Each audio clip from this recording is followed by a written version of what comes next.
Hi, GCU. As we look at this last of the verses in Psalm 139, verses 23 and 24, we see this is a fitting end to where we've been.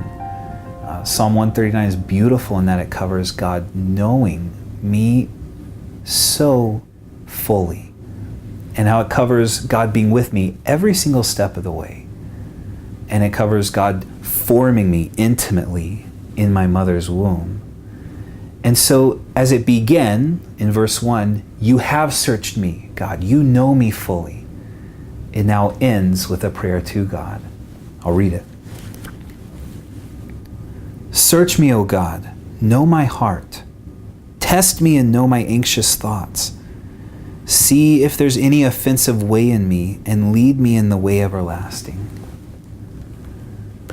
It's fitting, isn't it, that the prayer out of this great celebration of who God is and who He is for me is to say, God, would you go on searching me?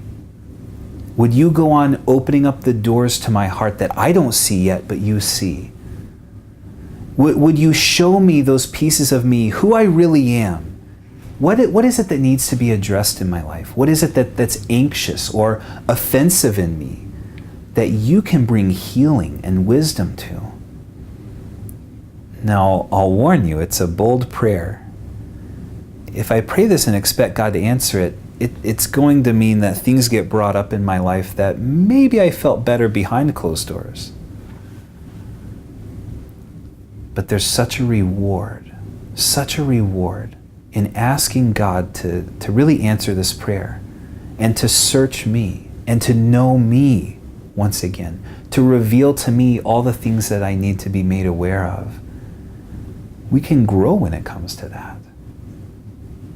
And so I ask you, would you pray this prayer? Would you be willing to look at what are those pieces in me that are anxious and offensive, that I can ask for God's help because He's with me. He knows me. He formed me. He will help me address these pieces that are offensive, and He'll lead me in the way of eternal life. I encourage you to pray that prayer and to really seek it out.